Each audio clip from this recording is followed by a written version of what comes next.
Genèse, tout tourne en faveur de Jacob, le plus jeune,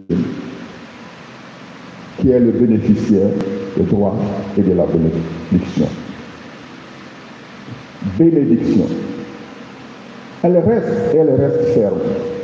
La fin du passage dit, de la bouche du papa, celui que tu béniras sera béni. Celui que tu maudiras sera maudit. Dieu a décidé. Nul ne doit changer, nul ne peut changer. Et gare à vous, si vous-même, vous décidez de changer ce que Dieu a décidé pour vous. Je répète, gare à vous, mes chers ordinants, de décider de changer ce que Dieu lui-même a décidé pour vous. Bénédiction est très importante. Une bénédiction est très importante. Pour nous tous ici présents, dans notre société, dans notre époque, nous devons retenir que ce qui vient de Dieu, c'est du diamant. Et que ce qui vient des hommes, c'est peut-être de l'or, du bronze ou bien quelque chose de moins important. Il est bon de le savoir qu'une bénédiction est précieuse.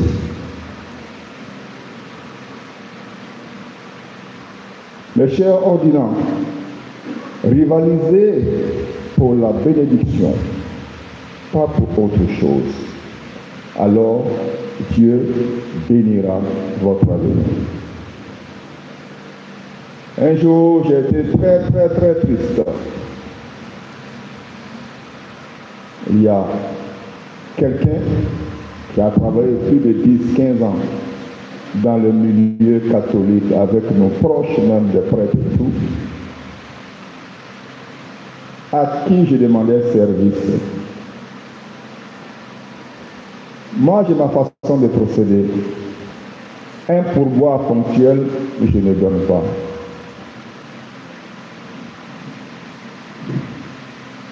Si je veux donner quelque chose à quelqu'un, il faut que ça soit substantiel, bien.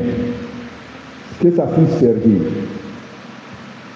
Je donne 1000 francs pour aller boire la bière, c'est pas intéressant. Donc, la personne me rendait service, puis je lui dis, au revoir, que Dieu te bénisse. Merci beaucoup, au revoir, que Dieu te bénisse. Et un jour, je lui ai donné une enveloppe très intéressante, comme on dit aujourd'hui, une enveloppe épanouie. Il ouvre, regarde, joyeux, rayonnant. Et il fait comme ça, ça vaut mieux que bénédiction. Et je l'ai regardé, je suis devenu triste, je dis merci. Et depuis ce jour, je n'ai plus eu recours à ces services.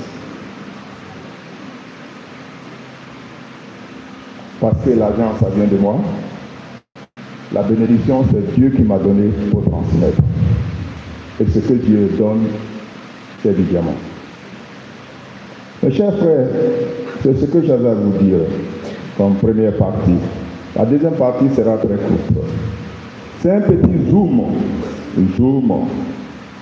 sur l'évangile. Et donc je reviens un pas en arrière pour répéter ce que j'ai dit. Rivaliser pour les bénédictions divines, pas pour autre chose. Alors Dieu bénira votre avenir. Le zoom sur l'évangile nous met en face de Jésus et des pharisiens et des disciples de Jean-Baptiste. La question du débat, c'est le jeûne. Pourquoi est-ce que nous, les disciples de Jean-Baptiste et les pharisiens, nous jeûnons, et vous, Jésus, vous laissez vos disciples telle condition qu'ils ne jeûnent pas? Et Jésus va leur répondre. Il ne peut pas jeûner pendant que l'époux est là.